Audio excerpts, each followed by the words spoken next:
A very good morning to all of you. Welcome you all in class 12th economics.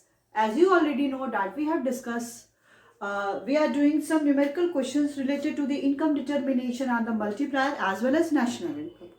So in today's class, again we are going to solve some numerical questions related to the national income. First of all, we will study about the national income and different measures of the national income. After that, we will solve the questions related to on different kinds of method of the national income, that is value added method, income method and expenditure method. Okay, so let's get started. चलिए, next है आपका national income. तो national income क्या होता है? It is the market value और the money value of the final goods and services which are produced in an economy during a financial year, during an accounting year. ठीक है, तो इसके जो भी इनकम है, हमारी इकोनॉमी में जो इनकम है वो सर्कुलर फ्लो ऑफ इनकम है. कि इनकम क्या है, वो कंटिन्यूसली क्या है, वो सर्कुलेट होती रहती है in the phase of production में क्या होता है कि गुड्स एंड सर्विसेज प्रोड्यूस होती हैं. फिर देन नेक्स्ट है आपका इनकम फेज में, जहाँ पे इनकम जनरेशन हो रही है, and the last one is expenditure phase में. तो जो भी हमारी इनकम है वो क्या है, एक सर्कुलर फॉर्म में कंटिन्यूसली सर्कुलेट और मूव करती रहती है. ठीक है, तो अब नेशनल इनकम को कैलकुलेट करने के हमारे पास 3 मेथड्स हैं. कि अगर हमको अपनी कंट्री के नेशनल इनकम को कैलकुलेट करना है कि किसी भी कंट्री का नेशनल इनकम कितना हो रहा है, हम अगर इंडिया की बात करते हैं तो उसके 3 मेथड हैं. ठीक है, सबसे पहला मेथड है आपका वैल्यू एडेड मेथड, जिसको हम लोग क्या कहते हैं, प्रोडक्ट मेथड भी कहते हैं, और इसी को हम लोग प्रोडक्शन फेज भी कहते हैं, जहाँ पे गुड्स एंड सर्विसेज क्या होती हैं, प्रोड्यूस होती हैं. नेक्स्ट है आपका इनकम मेथड. इनकम मेथड में क्या होता है, इनकम जनरेशन हो रहा है जो किसी भी इकोनॉमी में वो. And the last one is expenditure method, कि कहाँ कहाँ पे गवर्नमेंट का, हाउस होल्ड का इन्वेस्टमेंट कितना हो रहा है, एक्सपेंडिचर कितना हो रहा है. तो कोई भी इकोनॉमी का क्या है कि हम लोग बेसिकली इसमें क्या करते हैं, 3 मेथड को यूज करते हैं for calculating the national income. अब हम स्टार्ट किसके साथ करते हैं, वैल्यू एडेड मेथड के साथ.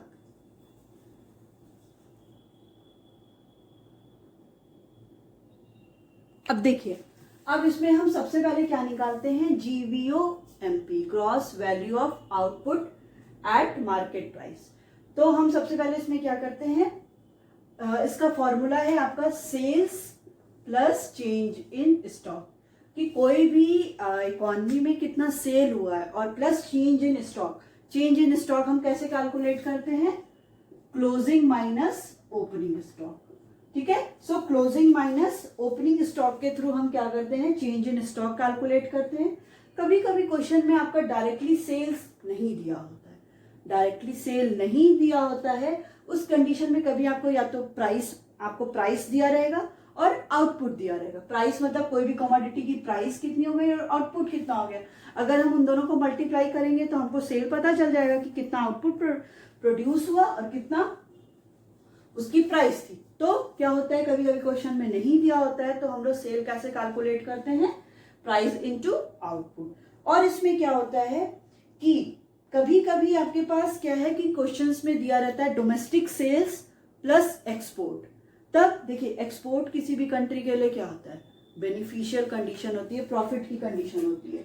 ठीक है, तो उसको हम लोग क्या करते हैं, एक्सपोर्ट को प्लस कर देते हैं, डोमेस्टिक सेल को भी प्लस करते हैं, प्लस चेंज इन स्टॉक, जो स्टॉक में चेंज हो रहा है, closing minus opening stock, plus good produce for the self consumption. अगर कभी क्वेश्चन में दिया होगा कि जो भी गुड्स प्रोड्यूस हो रहा है फॉर द सेल्फ कंजप्शन, ठीक है, उसको भी हम क्या करते हैं, ऐड कर लेते हैं. नेक्स्ट आपका स्टेप आता है GVAMP, gross value added at market price. अब हमको यहाँ तक पता चल गया GVOMP. अब यहाँ से निकाल दिए माइनस इंटरमीडिएट कंजप्शन.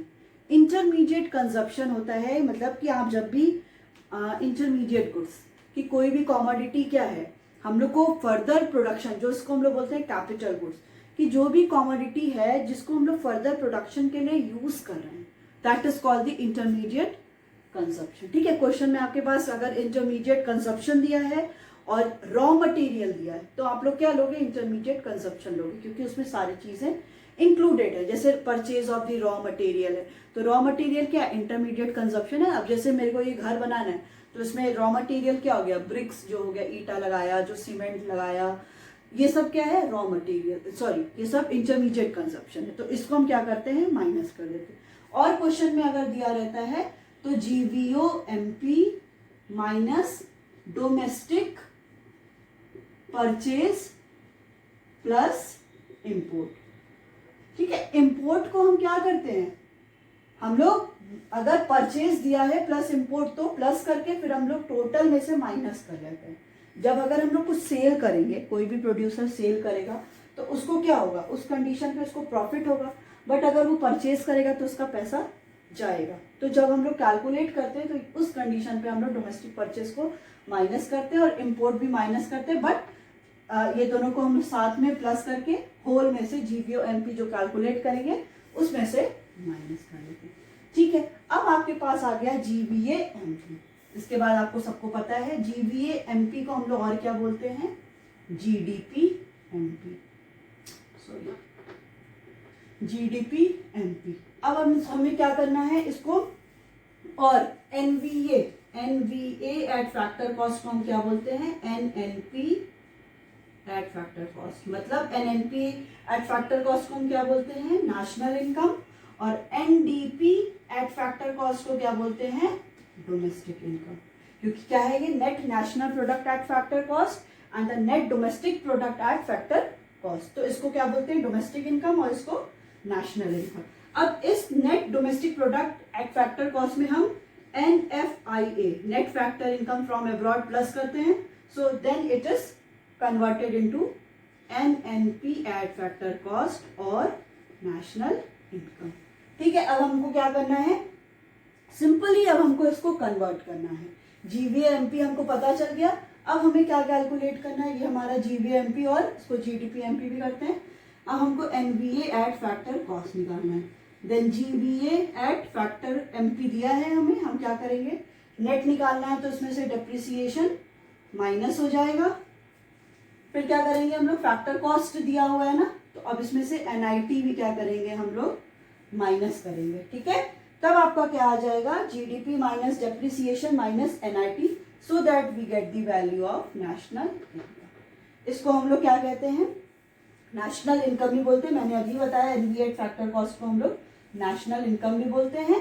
और जब हमें क्या है कि, और जब हमें क्या करना है नेशनल इनकम, हमारे पास एनडीपी एट फैक्टर कॉस्ट दिया है, तो हम उसमें net factor income from abroad क्या करेंगे प्लस कर देंगे, तो हम लोग को net national product at factor cost पता चल जाएगा, ठीक है। अब इसमें क्या करना होता है कि जो भी आपका net factor income from abroad क्या होता है, नेट फैक्टर इनकम की जो भी फैक्टर इनकम जनरेट हो रही है, जो भी हम रिसीव कर रहे हैं, मतलब हमारे यहाँ का कोई बाहर काम कर रहा है, ठीक है, या हम कहीं बाहर काम कर रहे हैं, तो अगर हम लोग क्या करते हैं factor income received from abroad, जो फैक्टर इनकम हम लैंड लेबर कैपिटल एंटरप्रेन्योर्स के थ्रू जो इनकम हम क्या कर रहे हैं, फैक्टर इनकम हमको क्या मिल रही है, क्या हो गया आपका रेंट हो गया, आपका वेजेस हो गया, ये सारा इंटरेस्ट हो गया, ये सारा आपको क्या है, ये आपको एक फैक्टर इनकम जनरेट हो रही है। तो हम NFIA जब हमारे पास होता है, NFIA को हम कैसे करते हैं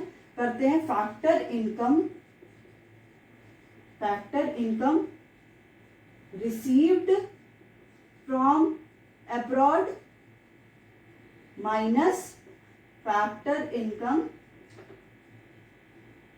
पेड टू अब्रॉड, जो हमने रिसीव किया वहां से और जो हम वहां पे पे कर रहे हैं, कोई हमारे यहाँ जो कोई काम कर रहा है बाहर का, तो हमको उसको पेमेंट करना पड़ेगा, सैलरी देना पड़ेगा, और जो हमारे यहाँ वहां काम कर रहा है उसको वो लोग कर रहे हैं, तो वहां से इनकम रिसीव हो रही है, और जो हम इनकम पेड कर रहे हैं उसको हम जब कैलकुलेट करते हैं तो हम लोग net factor income from abroad calculate कर लेते हैं, ठीक है। तो ये आपका क्या था, वैल्यू एडेड मेथड।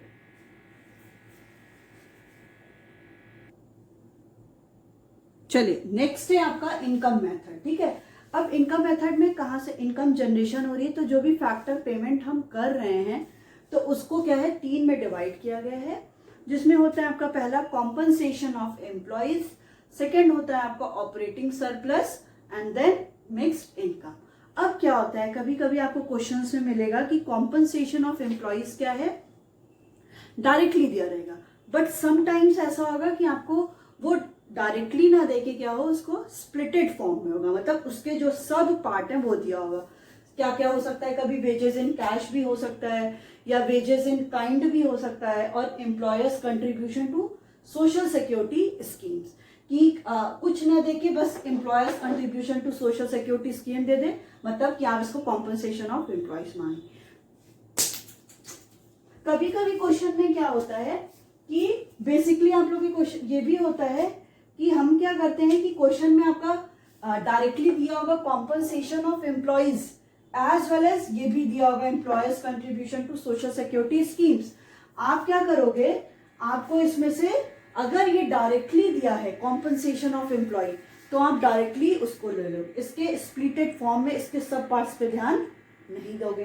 फिर ये ऑपरेटिंग सरप्लस क्या होता है, ऑपरेटिंग सरप्लस में डिवाइड होता है ये rent, royalty, interest plus profit. Rent आपको पता है कि रेंट क्या होता है, जो भी लैंड पे मिलता है। रॉयल्टी होता है कोई भी अगर किसी भी चीजों का क्या है कि किसी ने क्या किया है, कॉपीराइट है, पेटेंट है, उस पर क्या होता है, लोगों को रॉयल्टी मिलती है। मतलब अगर ये मेरी बुक है तो I am responsible for that and हम ही क्या है इसके ओनर है। अगर किसी और को इस पर क्या करना है, इसको ये बुक और पब्लिश करनी है, तो उसको क्या करना पड़ेगा, जो पेमेंट करना पड़ेगा मुझे, उसी को क्या बोलते हैं, रॉयल्टी।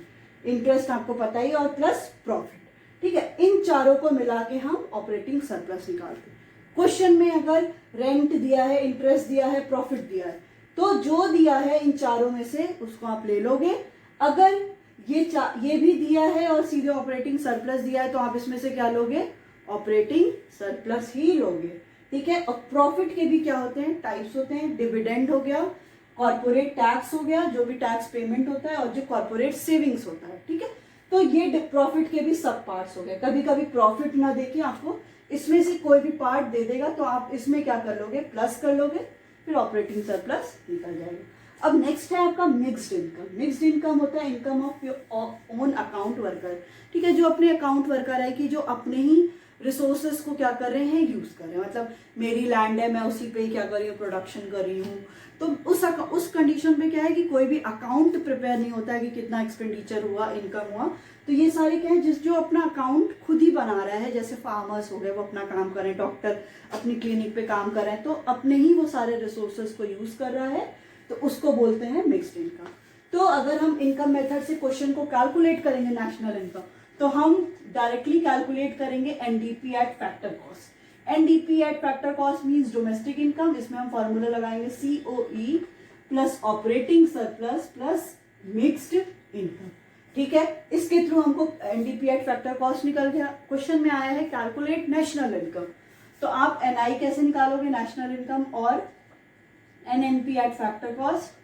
अब एनडीपी एट फैक्टर कॉस्ट में प्लस क्या कर दोगे, NFIA net factor income from abroad, so that you get the value of NNP eight factor cost. ठीक है, इतना समझ में आ गया। नेक्स्ट हम पढ़ते हैं एक्सपेंडिचर मेथड।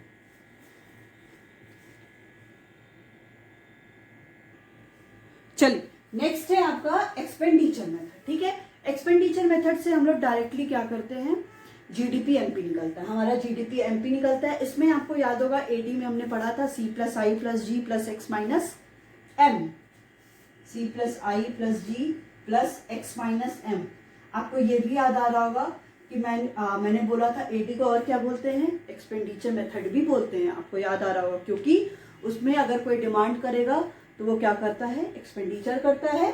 तो इसमें क्या क्या 4 आइटम्स हो गए आपके, C plus I plus G plus x, C plus I plus G plus X minus M, जिसमें C क्या था, हाउस होल्ड जो कंजप्शन एक्सपेंडिचर करता है, आई क्या है, जो भी इन्वेस्टमेंट एक्सपेंडिचर, फिर गवर्नमेंट जो भी एक्सपेंडिचर करती है, plus X minus M means net export, export minus import. यहाँ पे क्या है, private final consumption expenditure, government final consumption expenditure, gross domestic capital formation, यही आपका इन्वेस्टमेंट एक्सपेंडिचर।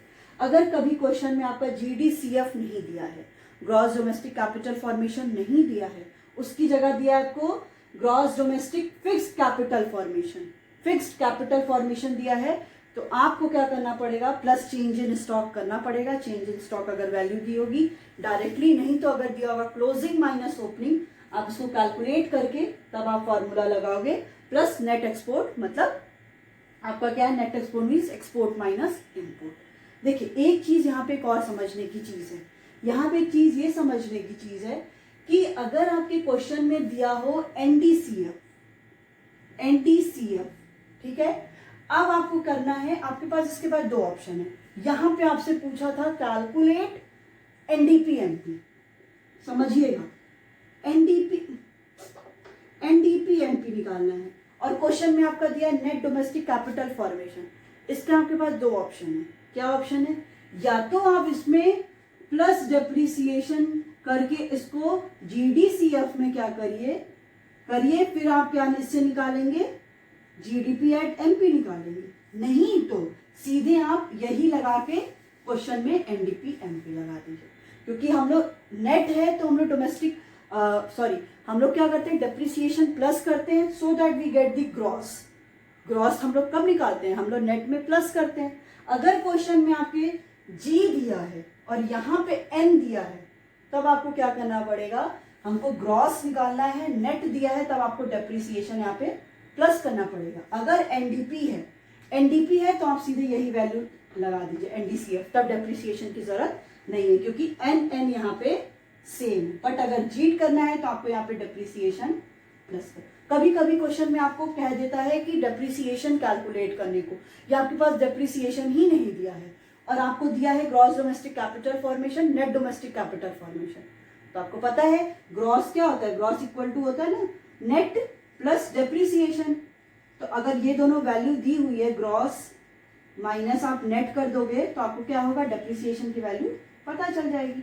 बस यही सिंपल सा क्वेश्चन है, ठीक है। तो आपको क्या है, यहाँ पे प्राइवेट फाइनल गवर्नमेंट दिया है। अब इसके क्या है, सब पार्ट्स होते हैं, वो आप अपनी बुक में देख लीजिएगा। इसके जो जो सब पार्ट्स होते हैं उनको देख लीजिएगा कि कहाँ कहाँ पे इन्वेस्टमेंट हो रहा है या हाउस होल्ड एक्सपेंडिचर किस पे। तो कभी कभी इसके सब पार्ट्स आ जाते हैं, तो आपको उसको इंक्लूड करना पड़ेगा। आपकी बुक में सारा है कि कहाँ पे इन्वेस्टमेंट हो रहा है, वो सारे कंसेप्ट आपको ले लेना है। मेन कंफ्यूजन इसमें ही होती है, क्योंकि अगर वो आपके ऊपर, अगर आपको उसको सिंपल करना है तो अगर ये एन दिया है और जी निकालना है तो डेप्रिसिएशन प्लस कर दीजिए।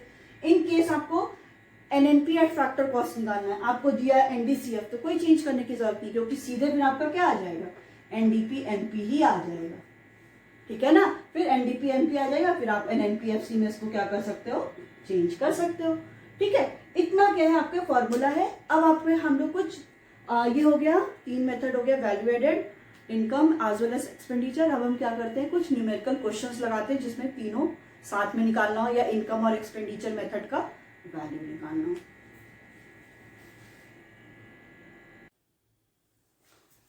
Okay, so let's do some numerical questions related to the national income. So the question is here, calculate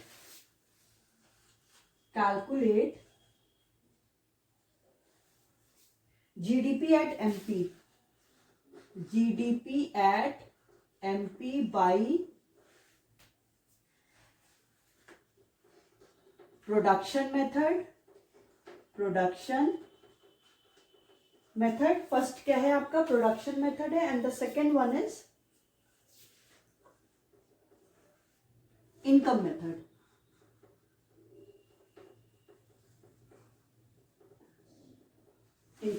Okay, so the question is first one is intermediate consumption,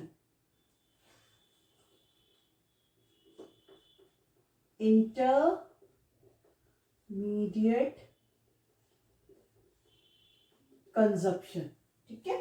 तो इसमें दे रखा है रुपीज इन करोड़ में,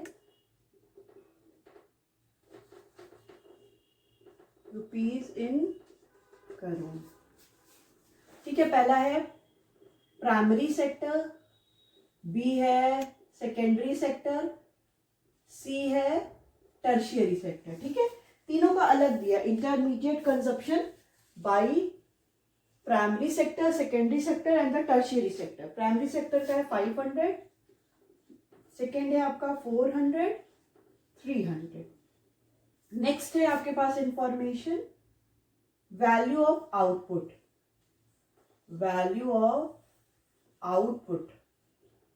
by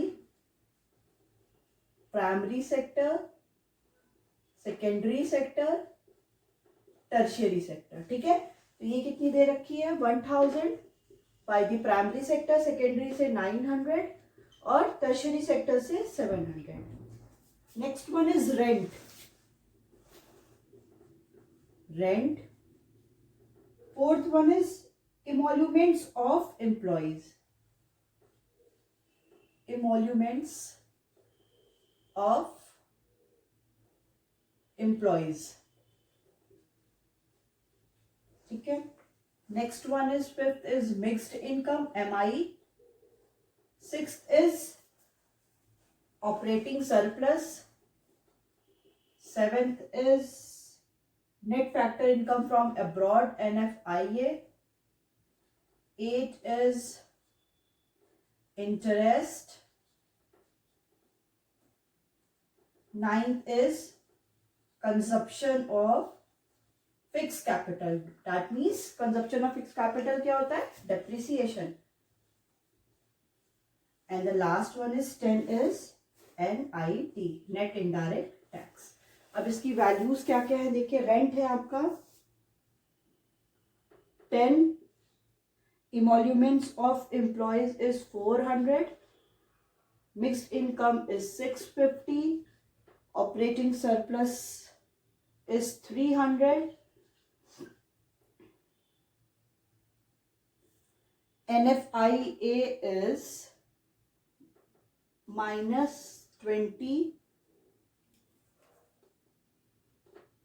-20 है, interest is 5, consumption of fixed capital is 40 and NIT is 10।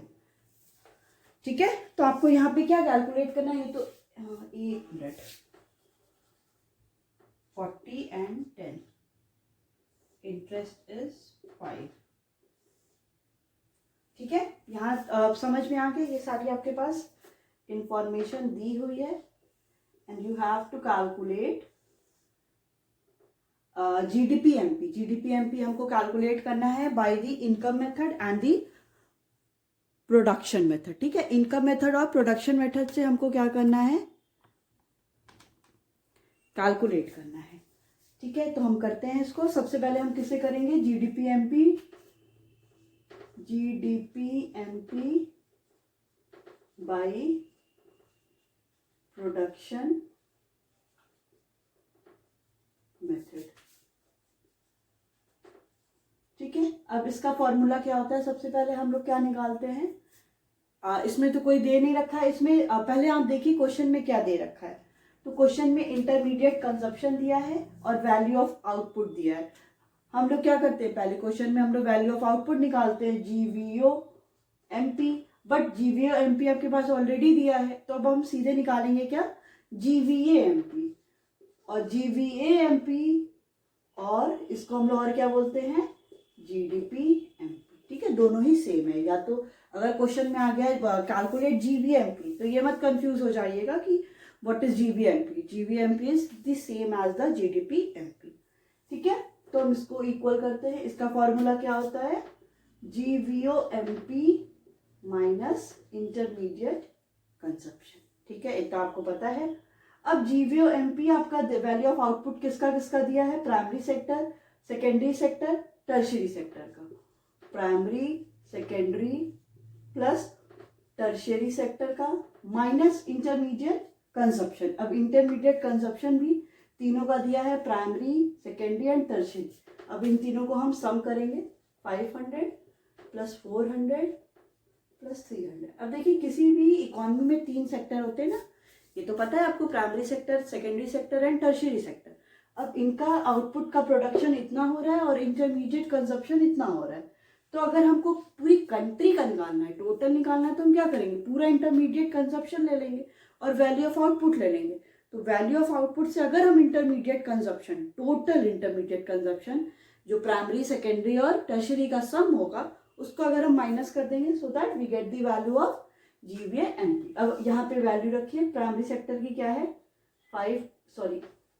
Value of output is this 1000 plus 900 plus 700।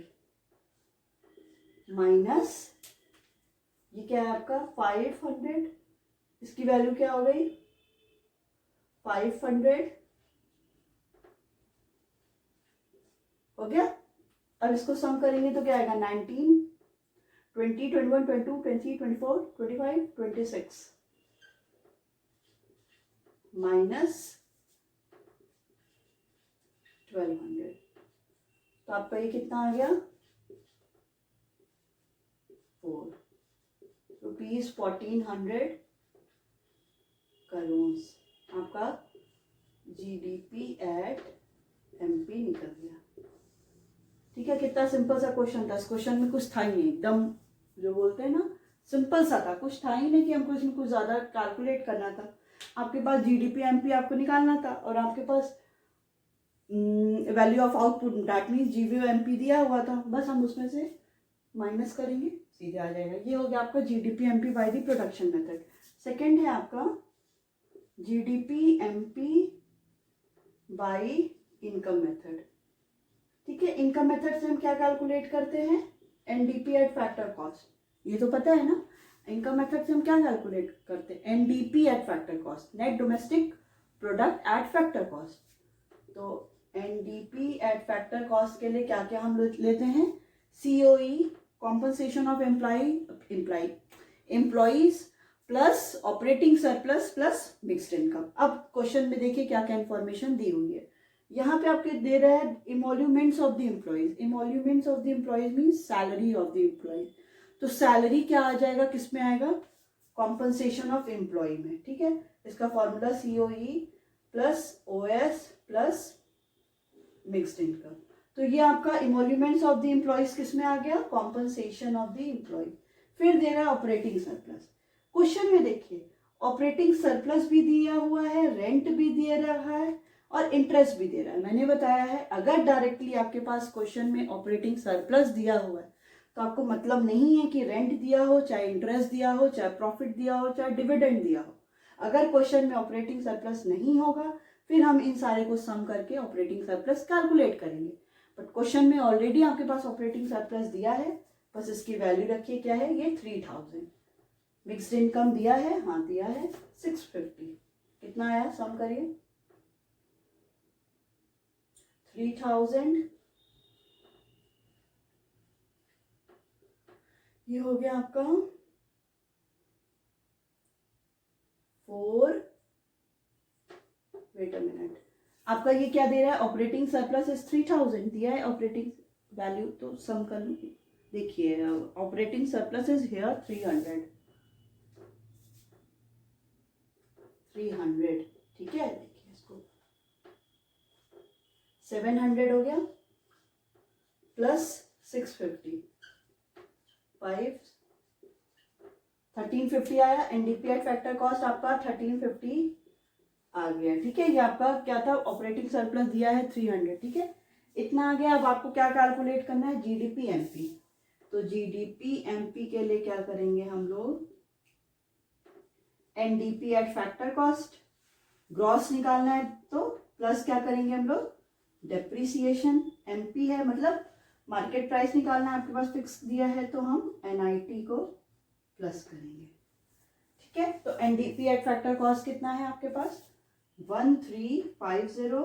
Depreciation की value कितनी दी है consumption of fix capital is also called the depreciation, so 40 और net indirect tax is 10। तो आपका आ गया GDP at MP equal to rupees 1400 crore. ठीक है, ये आंसर आ गया आपका। जीडीपी एमपी किसके इक्वल है 1400 करोड़ से। तो दोनों आंसर देखिए हमने कैलकुलेट किया GDP MP by the production method and the income method. दोनों का आंसर क्या आया है आपका सेम आया। GDP MP by the production method आया आपका 1400 and the GDP MP by the income method is also the 1400. Okay.